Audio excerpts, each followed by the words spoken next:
நமக்கே ஒரு பிடிவாதம் இருக்காங்க சார், அவருக்கு எவ்வளவு பிடிவாதம் இருக்கிறார். இயேசு கிறிஸ்து எவ்வளவு பிடிவாதமான தெய்வத்தை நீங்க பார்க்க மாட்டேன். கிறிஸ்துவின் பிடிவாதத்தை நீங்களும் நானும் பார்க்க வேண்டுமானால் போக வேண்டிய ஒரே இடம் சிலுவை மரம்தான். பிடிவாதம். மோசே வந்து கெஞ்சிக்கிறார், விட்டுருங்கப்பா, எதுக்கு எங்களை அடிச்சு விட்டுருங்க சிலுவை, உங்களுக்கு அந்த கஷ்டம். எலியாவிட்டு மன்றாடினார். கல்லுபடி ஆகமத்தில் எழுதப்பட்டிருக்கிறது.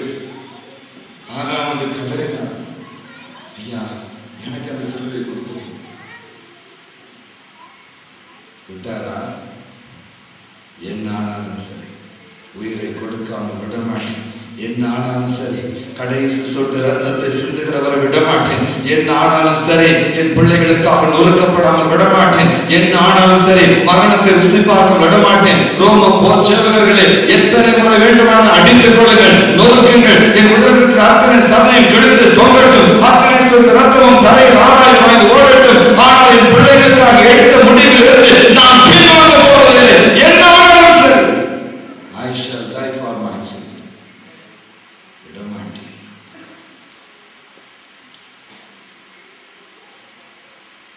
பிடிவாதக்காரர். உங்க அப்பா எப்படிப்பட்டவரு சொல்லுங்க. எதுக்கு இவங்களுக்குலாம் இவ்வளவு பிடிவாதம் வந்துச்சு? எல்லாம் அவர் போட்ட பிச்சை தான். பிடிவாதம் சொல்லுங்க. ராமநாதபுரத்துக்கு ஒரு பாஸ்டர் போயிருந்தார். அந்த பாஸ்டர் ஆண்டவர் சொன்னாலும் அங்க போய் ஊழியத்தை ஆரம்பிக்கலாம் அப்படின்ட்டு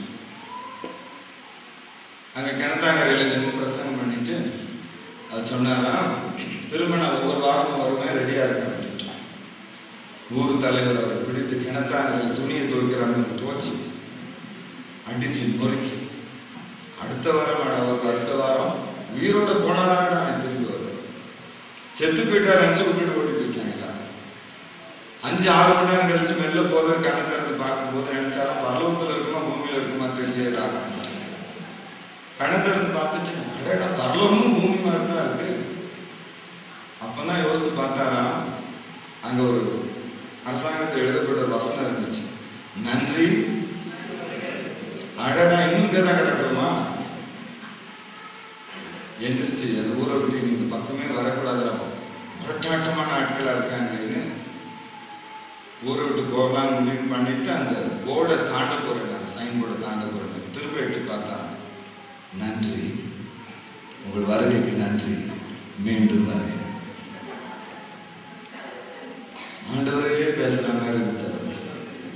சரிடா போற அவசரம் வரும்போது தானே போயிட்டு போ, துண்டத்துக்கு தோல்ல படுத்துன்னு உள்ள போயிட்டேன். யோ எவ்வளவு அடிச்சாலும் உனக்கு ஒரு சூடு தோல்லையே வராது. வந்துச்சுங்க, வந்துச்சு. நானும் போலான்னு தான் பார்த்தேன். நம்ம தமிழக அரசாங்கம் போகாதையா, நீ வந்ததுக்கு ரொம்ப நன்றி, திரும்பவான அவர் எழுதி வச்சிருக்கார் தலைவர். நாங்க எப்படிங்க போறது? அரசாங்க கட்டளை மீறுவது குற்றம் இல்லையா அப்படின்னு. எங்கேயா இருக்கு அரசாங்கத்தை பார்த்த? கலெக்டரை போய் பார்த்தியா? இன்னும் ஊரை விட்டு நீ தாண்டலையா? இன்னும் கவர்மெண்ட் லீடரை பார்த்த மாதிரி பேசுறியா? அங்க பாருங்க எழுதி போட்டு மஞ்சள் போர்டுல கலெக்டர் எழுத்து பாருங்க, உங்கள் வருகைக்கு நன்றி, மீண்டும். இந்த ஊர் தலைவர் சொன்னாரா, யோ அது வெறும் பலகையா, பலகையை பார்த்து உசுர விட்டுறாதே. பலகைனா அப்படின்னா நீங்க ஒன்று செய்யுங்க, அந்த பலகையை எடுத்து தூர போட்டுருங்க, இனி இந்த ஊர் பக்கம் வரமாட்டேன். அது எப்படியா எடுக்க முடியும்? அரசாங்க சொத்தாச்சு. அதைத்தானே நான் இவ்வளவு நேரம் சொல்லிட்டு இருக்கேன். ஒருத்தன் சொன்னானா, இவனை திருத்த முடியாது, வந்து தொலைகிறான். ஒவ்வொரு முறை அந்த ஊருக்குள்ள போகும்போது யார் என்ன சொன்னாலும் திரும்பி போர்டை கொஞ்சம் வாசிங்க தம்பி, அரசாங்கமே திரும்ப வாங்கன்னு சொல்லி வச்சு சொல்லி சொல்லி அந்த ஊருக்குள்ள போய் 50 பேர் ஆதாயப்படுத்திட்டார். ஒரு அடக்கு பாதுகாப்போம் 50 அல்லது 100 பேர் இருக்கார அளவுக்கு, 50 பேர் இருக்கார அளவுக்கு சர்ச்சை கட்டி சர்ச்சை வாசல்ல சின்ன போர்டு மாட்டி வச்சிருக்காரு, நன்றி. அப்போ ஒரு விசுவாசி கிடையாது, இங்க எழுதி வசனம் பைபிள் வசனத்தை எழுதாம ஊர் வசனத்தை எழுதி வச்சிருக்கீங்களேன்ட்டு. தம்பி இதை பிடிச்சிட்டு தானப்பா நான் அந்த ஊருக்குள்ள வந்தேன், அவ்வளவு சீக்கிரம் மறக்க முடியுமா அப்படின்னா. பிடிவாதம் சொல்லுங்க, பிடிவாதம். ஒரு முறை சொல்லுங்க, ஒரு முறை சொல்லுங்க. நம்ம ஆண்டவர் ரொம்ப பிடிவாதக்காரர், விட மாட்டார். விடணும்னா இன்னைக்கு விட்டு இருப்பாரு, இத்தனை நாள் விடாதவர்களை விட மாட்டார், இத்தனை முறை மறக்காதவர்களை மறக்க மாட்டார். ஹல்லேலூயா. ஆண்டவர் ரகலே சதப்போம். எரேமியா தீர்க்கதரிசன புஸ்தகம் 32ஆம் அதிகாரம் 38 முதல் 41 வசனங்கள் வேதம் சொல்லுகிறது, இதோ நன்மை செய்வதிலிருந்து பின் வாங்குவதில்லை என்கிற உடன்படிக்கை நான் அவர்களோடு செய்திருக்கிறேன். நன்மை செய்வதிலிருந்து பின் வாங்குவதில்லை. I shall not backslide from doing them good. நாம தான் ஆண்டவர்கிட்ட சொல்றோம், அப்பா நான் பின் வாங்க மாட்டேன். ஆண்டவர் என்ன சொல்றாரு தெரியுமா? உனக்கு தான் சொல்ல தெரியுமா? எனக்கும் சொல்ல தெரியும். நானும் பின் வாங்குவதில்லை. என் ஆனாலும் சரி, என் வாக்கு தத்துவத்திலிருந்து பின் வாங்குவதில்லை, என் உடன்படிக்கையிலிருந்து பின் வாங்குவதில்லை, என் வார்த்தையிலிருந்து பின் வாங்குவதில்லை, என் அன்பிலிருந்து பின் வாங்குவதில்லை, என் பரிசுத்தத்திலிருந்து பின் வாங்குவதில்லை, என் அழைப்பிலிருந்து பின் வாங்குவதில்லை. I shall not go back from my word and from my commitment. பின் வாங்க மாட்டார். பின்வாங்காத ஒரு தெய்வம். அல்லேலூயா சொல்லுங்க. ஹல்லேலூயா. ஹல்லேலூயா. நன்மை செய்வதிலிருந்து, அவளை ஆசீர்வதிப்பதிலிருந்து, பூமியில் அவளை நாட்டுவதிலிருந்து நான் பின்வாங்குவதில்லை. விடமாட்டார். ஏன் விடமாட்டார்? எதற்காக அவங்களை தெரிந்து கொண்டாரோ அதை நிறைவேற்றுகிறவரை விடமாட்டார். அதனால அந்த தலைப்பு கொடுக்கப்பட்டிருக்கிறது, தொடரும். சொல்லுங்க, என்ன தொடரும்? அழைப்பு தொடரும். சரிங்களா? எங்க போனாலும் அழைப்பு பின்னால் வந்துடும். ஹல்லேலூயா. கடல் தாண்டி, மொழி தாண்டி, எல்லாவற்றையும் தாண்டி உங்களோடு உங்கள் அழைப்பு வருவதற்கு ஆண்டவருக்கு அல்லேலூயா சொல்லப்பாரு. முத்தையான்னு ஒரு பாஸ்டர் இருந்தார், சிபிஎம், நம்ம மெட்ராஸ். அவருக்கு தெலுங்குனா என்னன்னு தெரியும், ஸ்பெல்லிங் தெரியுது. தமிழ் ஒரு மொழி தான் தெரியும்.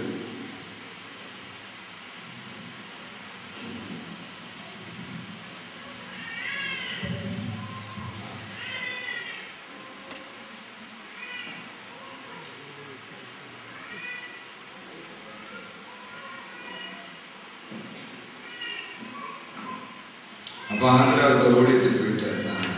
மெட்ராஸ்ல ஊழியம் செய்து கொண்டிருந்த போது விசாகப்பட்டினத்துக்கு அவர் டிரான்ஸ்பர் பண்ணிட்டாங்க. அவருக்கு தெலுங்கு தெரியாது. ஒவ்வொரு நாள் காலையில் தெலுங்கு பிரசங்கத்துக்கு போவார் மெட்ராஸ். அவர் பிரசங்கம் பேய் ஆடும். ரோட்ல போறவங்க, பால் விற்கிறவங்க எல்லாம் அழகா போட்டுருவாங்க. ரொம்ப அழகா பிரசங்கம் பண்ணுவாங்க. வயசான விசாகப்பட்டினத்துக்கு அவர் டிரான்ஸ்பர் பண்ணிட்டாங்க சிபிஎம். அந்த ஆலயத்தில் டிரான்ஸ்பர் பண்ண யாரும் கேட்கக்கூடாது, தேவ சித்தம் என்று ஏற்றுக்கொள்ள வேண்டும் என்று ஒரு நீதி இருக்கு. அவரும் பையத்தை தோல்ல போட்டு விசாகப்பட்டு போயிட்டார். காலையில் 5 மணிக்கு எழுந்திரிச்சு திரும்ப பிரசங்கம் பண்ணி போயிட்டார் ரோட்டுக்கு. தமிழ்ல பிரசங்கம் பண்றார் ரோட்ல. விசாகப்பட்டினத்துல யாருக்கும் தமிழ் தெரியும். ரோட்ல நின்று கடுமையான ஆழமான சத்தியத்துல பிரசங்கம் பண்ணிட்டு இருக்கிறார். அவ்வளவு பிசாசம் ஆடுகிறவங்க எல்லாரும் முழங்கால் போட்டுட்டாங்க. இவர் என்ன பேசுறாரு யாருமே தெரியாது. ஆனாலும் அவ்வளவு பேர் முழங்கால் போட்டாச்சு. பிசாசு, தெலுங்கு பிசாசு, ஐயா நான் போறேன் ஒரே ஓட்டம். அத்தனை பிசாசு ஆடு. அதுக்குள்ள சர்ச்சில் கேட்டுக்கிட்டு எல்லாம் ஓடுது. என்ன அது தனியா இருந்துச்சு, காலையில் பிரசங்கம் பண்ணிட்டீங்க ஐயா, உங்களுக்கு தான் தெலுங்கு தெரியாது அப்படின்னா. எனக்கு தெரியாது, எனக்கு அதான் பிசாசுக்கு நல்லா தெரியும். ஜோம் பண்ண போறேன், ஆண்டவருக்கு தெலுங்கு தெரியும். விரட்ட போறேன், பேய், அதுக்கு நல்லா தெலுங்கு தெரியும். அப்புறம் என்ன கஷ்டம்? எங்க வேணா பாகிஸ்தானுக்கு போவோம், பஞ்சாபுக்கு போவேன், எனக்கு ஒரு ப்ராப்ளம் இல்லையா. என் மொழியை தெரிந்த ஆண்டவர் இருக்கிறார், பேய்க்கு என் பாஷை தெரியும். இவங்க 2 பேரும் தான் எனக்கு டீலிங் அப்படின்னு.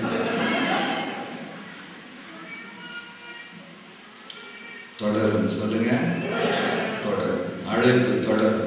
எந்த மூளைக்கு போனாலும், எத்தனை வயதானாலும் உங்களை குறித்த தேவனுடைய நோக்கம் நிறைவேறாமல் அவருடைய எந்த சூழ்நிலையிலும் உங்களை கைவிடாத ஆசீர்வாதம் உங்களுக்கு வைக்கப்பட்டிருக்கிறது. உங்கள் மீது தேவன் வைத்திருக்கிற அழைப்பு, the calling of God. 1 கொரிந்தியர் புஸ்தகம் 1ஆம் அதிகாரம் 27, 28 வார்த்தைகள் சொல்லுகிறது, ஞானவான்களை வெட்கமாக்கும்படி பைத்தியங்களை தெரிந்து கொண்டார். யாராவது நம்ம பார்த்து பைத்தியங்கிறாங்களா? அர்த்தம் என்ன தெரியுமா? தெரிந்து கொள்ளப்பட்டவனே. எத்தனை முறை நமக்கு அந்த டைட்டில் கிடைச்சிருச்சு பாருங்க. தெரிந்து கொள்ளப்பட்டவனே. சாது சுந்தர் சிங் ஊழியர் செய்ய போயிருந்தப்போ ஒருத்தர் கேட்டார், என்னடா குடுகுடுப்புக்காரமா இருக்காரு, இவரை வச்சாடா மீட்டிங் நடத்த போறோம் அப்படின்னு. அப்ப அந்த மீட்டிங் வந்து ஒரு வார்த்தையார் சொன்னாரா, வார்த்தை அளந்து பேசுங்கய்யா, அரை மணி நேரம் கழிச்சு உங்களுக்கு தெரியும் அவர் யார் அப்படின்ட்டு. சாதி சுத்தசி மேடல் ஏறணும், அத்தனை பிசாசு ஒரே ஆளு. ஐயோ தேவனுடைய மனுஷனே, ஏன் எங்களை வேதனைப்படுத்த வந்தது என்று பிசாசு கதறினது. அப்ப அந்த வார்த்தையார் தவறான வார்த்தையை பயன்படுத்தின நபரை பார்த்து சொன்னார், நீங்க சொன்ன மாதிரி அவர் பைத்தியம் தான், ஆனா சாதாரண பைத்தியம் இல்லைங்க, தெரிந்து கொள்ளப்பட்ட பைத்தியம். ஹல்லேலூயா, தெரிந்து கொள்ளப்பட்ட பைத்தியம். ஆண்டவருக்கு அல்லேலூயா சொல்லுங்க பார்க்கலாம். பல நேரத்தில் நமக்கு அடிக்கடி ஒரு சந்தேகம் இருக்கிறது, எதுக்காக ஆண்டவரை தெரிந்தெடுத்திருப்பாரு, தெரிந்தெடுத்திருப்பார்? இவ்வளவு எங்க அம்மா பண்ண ஜெபமா இருக்குமா, தாத்தா பண்ண ஊழியமா இருக்குமா, ஒழுங்கா சண்டே ஸ்கூல்ல பக்தியா இருந்த அதுவா இருக்குமா, சினிமா பார்க்காம இருக்க அதுவா இருக்குமா, இதனால ஆண்டவரை தெரிந்து கொண்டாரு தெரியலையே அடிக்கடி குழப்பம் வரும். இனி அந்த குழப்பத்துக்கு இடமே கிடையாது. தெளிவா ஆண்டவர் எழுதியிருக்காரு, பைத்தியங்களை தெரிந்து கொள்ளுங்கள்.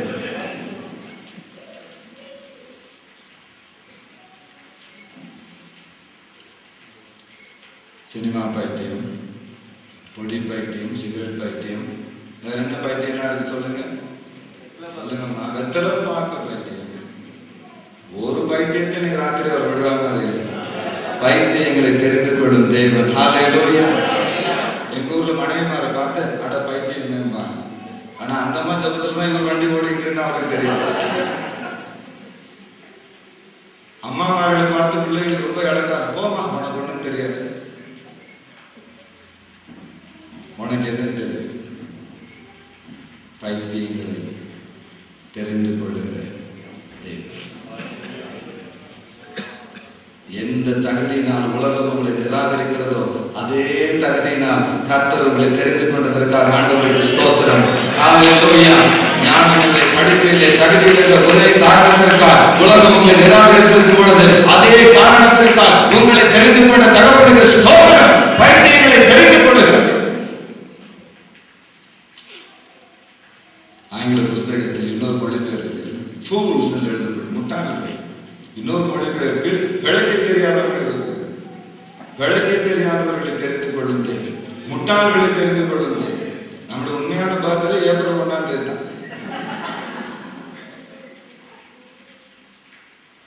பைத்தியங்களை, பேச தெரியாதவர்களை, யோசிக்க தெரியாதவர்களை, பிளான் பண்ண தெரியாதவர்களை, திட்டமிட தெரியாதவர்களை, கணக்கு வழக்கு பார்க்க தெரியாதவர்களை தெரிந்து கொள்ளுகிற தகவல்களை சொல்லப்போம்.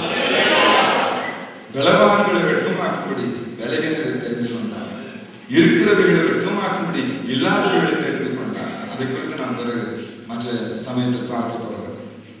தெரிந்து கொள்ளும் தேவை. அதான் இந்த வார்த்தை பயன்படுத்துறார், விடமாட்டேன். என்ன சொல்லி நம்ம எஸ்கேப் ஆகிறது?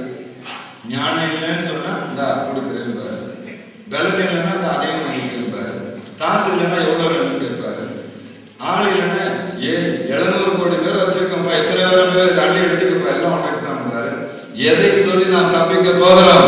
எதையும் சாக்கு போக்கு சொல்லி தப்பிக்க கூடாது. எல்லா பக்கமும் இருந்து அவருடைய கர்மங்களை நோக்கி இறங்கி வருவதற்காக ஆண்டவருக்கு ஸ்தோத்திரம். What is the calling of God? அழைப்புனா என்னது? எந்த நோக்கத்திற்காக உங்களை சிருஷ்டித்தாரோ அதான் அழைப்பு. ஹல்லேலூயா. எந்த நோக்கத்திற்காக உங்களையும் என்னை தேவன் சிருஷ்டித்தாரோ அதான் அழைப்பு. அழைப்பினுடைய வயது என்ன? உங்களுக்கு 40 வயசுனா அழைப்புக்கு 41 வயசு, உங்களுக்கு 50 வயசுனா அழைப்புக்கு 51 வயசு. ஏன் தெரியுங்களா? முதலாவது அழைப்பை உருவாக்கிட்டு தான் அப்புறம் உங்களை உருவாக்கிட்டாங்க. அழைப்பு ரொம்ப சீனியர் பார்த்துக்கோங்க. முதலாவது அழைப்பு உண்டு பண்ணது, ஓ இப்படி ஒரு ராஜா எனக்கு வேண்டும், இப்படி ஒரு தீர்க்கதரிசி எனக்கு வேண்டும், இப்படி ஒரு ஹட்சன் எனக்கு வேண்டும், இப்படி ஒரு சீட்டு ஸ்டட் எனக்கு வேண்டும், இப்படி ஒரு முல்லர் எனக்கு வேண்டும், இப்படி ஒரு மாஸ்டர் எனக்கு வேண்டும், இப்படி ஒரு தாய் எனக்கு வேண்டும், இப்படி ஒரு தகப்பன் எனக்கு வேண்டும், இப்படி ஒரு பிள்ளை எனக்கு வேண்டும் என்று he designs, he molds, he plans, he prepares, he does everything in advance, he makes everything in a form of a design, as a maker, as a designer. எல்லாவற்றையும் ஒழுங்குபடுத்தி விட்டு அந்த அழைப்புக்கு ஏற்றபடி ஒரு மனுஷன் கொண்டு பண்ணுகிறார். ஆகவேதான் நீங்கள் நானும் அழைப்புக்கு ஏற்றபடி சிருஷ்டிக்கப்பட்டவர்கள். சொல்லுங்க, அழைப்பு. முதலாவது அழைப்பை சிருஷ்டித்தான், பிறகு நம்மை சிருஷ்டித்தான். நீங்களும் நானும் அழைப்புக்கு ஏற்றபடி சிருஷ்டிக்கப்பட்டீர்கள். அழைப்புக்கேற்ற தோற்றம், அழைப்புக்கேற்ற அழகு, அழைப்புக்கேற்ற படிப்பு, அழைப்புக்கேற்ற அனுபவம், அழைப்புக்கேற்ற மனைவி. ஆசைக்கேற்ற மனைவி கிடையாது. நல்லா கவனிச்சுக்கோங்க. அழைப்புக்கேற்ற மனைவி. எந்த மனைவியை கல்யாணம் பண்ணா அழைப்புல நிற்க முடியுமோ அந்த மனைவி. நல்லா ஞாபகம் வச்சுக்கோங்க. ஆசைக்கேற்ற புருஷன் அல்ல, அழைப்புக்கேற்ற புருஷன், அழைப்புக்கேற்ற பிள்ளைகள், அழைப்புக்கேற்ற பெற்றோர், அழைப்புக்கேற்ற ஏரியா, அழைப்புக்கேற்ற இடம், அழைப்புக்கேற்ற சூழ்நிலை, அழைப்புக்கேற்ற படிப்பு, அழைப்புக்கேற்ற தோல்வி, அழைப்புக்கேற்ற ஜெயம், அழைப்புக்கேற்ற பலன், அழைப்புக்கேற்ற கிருபை, அழைப்புக்கேற்ற ஆசீர்வாதம், அழைப்புக்கேற்ற ஞானம், அழைப்புக்கேற்ற அறிவு, அழைப்புக்கேற்ற வரங்கள், அழைப்புக்கேற்ற வல்லமைகள், அழைப்புக்கேற்ற சகோதரர்கள், அழைப்புக்கேற்ற சகோதரிகள். அழைப்பு. There is nothing more, there is nothing greater than calling of God. உண்மைதானா? அழைப்பு. ஏன் ஆண்டவர்கள் கோட்டைகளை வச்சிருக்கிறாரு? அழைப்பு. நான் மெட்ராஸ்ல இருக்கிறேன், அழைப்பு. என் அழைப்பு கேட்டுட மெட்ராஸ். பெண்ணிகின் அழைப்பு கேட்டுட அமெரிக்கா. அவரை கொண்டு வந்து கூடலூர்ல உட்கார முடியுமா? அழைப்பு. சொல்லுங்க. அழைப்புக்கேற்ற ஆசீர்வாதம், அழைப்புக்கேற்ற பொக்கிஷம், அழைப்புக்கேற்ற கிருபை.